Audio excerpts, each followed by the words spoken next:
আরক্ত ভৈরব বইটা অনেকদিন আগে কিনেছিলাম।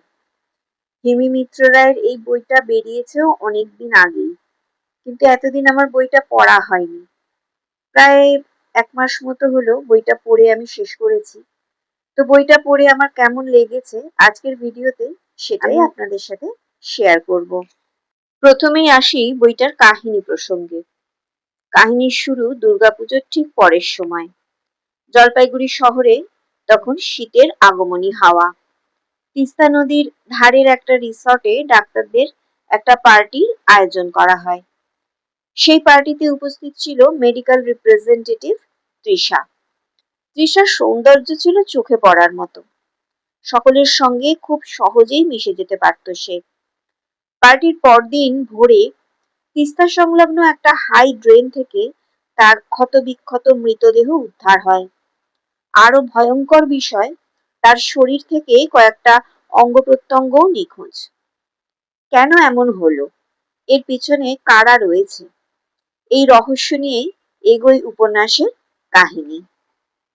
এটি রেশমি বসু সিরিজের প্রথম উপন্যাস। খুব টানটান থ্রিলার না হলেও বইটা পড়তে আমার কিন্তু বেশ ভালো লেগেছে। উত্তরবঙ্গের প্রাকৃতিক পরিবেশ, বিভিন্ন জায়গার বর্ণনা এবং তৃষার মৃত্যুকে ঘিরে তৈরি হওয়া রহস্য আমাকে উপন্যাসের শেষ পর্যন্ত টেনে নিয়ে গেছে। উপন্যাসের চরিত্রগুলোও কিন্তু বেশ ইন্টারেস্টিং। বিশেষ করে রেশমি বসু এবং ইন্সপেক্টর মজুমদারের কেমিস্ট্রি আমার বেশ ভালো লেগেছে। তাদের কথাবার্তা আর বোঝাপড়া দেখে আমার মনে হয়েছে হয়তো পরবর্তী সময়ে এই সম্পর্ক অন্যদিকে এগোতে পারে। যদিও সিরিজের পরের বইগুলো এখনো আমার পড়া হয়নি, তাই খুব শিওর নই। জাস্ট একটা প্রেডিকশন বলতে পারেন, সেটা ভুলও হতে পারে। এবার বলি বইটার কোন কোন দিক আমার ভালো লেগেছে। প্রথমেই আসি বইটার প্রচ্ছদে। প্রচ্ছদটা ভীষণ সুন্দর। একটা রক্তাক্ত গোলাপের সঙ্গে একটা মেয়ের মুখ উপন্যাসের কাহিনীর সঙ্গে ভীষণভাবে রিলেটেড। তৃষার মৃত্যুর সঙ্গে এই গোলাপের একটা সম্পর্ক আছে। সেটা কি, যখন উপন্যাসটা পড়বেন তখন সেটা বুঝতে পারবেন। দ্বিতীয়ত হচ্ছে বইটার ইলাস্ট্রেশন বা অলংকরণ। ভীষণ সুন্দর সুন্দর অলংকরণ বইটার মধ্যে রয়েছে। আমার প্রচ্ছদ এবং অলংকরণ ভীষণ ভালো লেগেছে। আর উপন্যাসের কাহিনীও মোটামুটি বেশ ইন্টারেস্টিং। বাইন্ডিং আর প্রিন্টিংও যথেষ্ট ভালো। পেজ কোয়ালিটিও বেশ ভালো।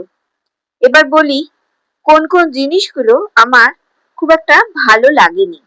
প্রথমেই যেটা বলবো সেটা হলো উপন্যাসের শেষটা আরেকটু কম্প্যাক্ট হলে হয়তো ভালো হতো। মানে রেশমি বসু রহস্যের সমাধান করলেন ঠিকই, কিন্তু মনে হলো যেন হঠাৎ করে খুব সহজেই যেন রহস্যের সমাধান হয়ে গেল। এটা যদি আরেকটু কম্প্যাক্টলি হতো তাহলে আমার মনে হয় হয়তো আরেকটু ভালো হতো।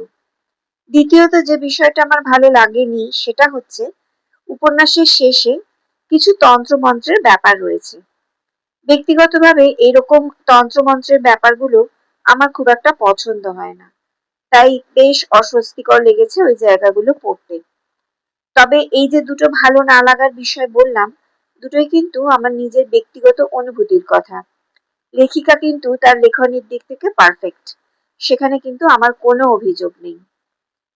যারা থ্রিলার, রহস্য এই ধরনের বই পড়তে পছন্দ করেন, যারা উত্তরবঙ্গের প্রেক্ষাপটে লেখা গল্প ও উপন্যাস পড়তে ভালোবাসেন আমার মতো, তারা চাইলে বইটা কিন্তু পড়তে পারেন। বইটা বুক ফার্ম থেকে প্রকাশিত, আর এর বর্তমান মুদ্রিত মূল্য সম্ভবত 250 টাকা। আজকের ভিডিওটা এইটুকুই। ভিডিওটা ভালো লাগলে একটা লাইক করে দেবেন আর চ্যানেলটা সাবস্ক্রাইব করে সঙ্গে থাকবেন। সকলে ভালো থাকবেন। নমস্কার।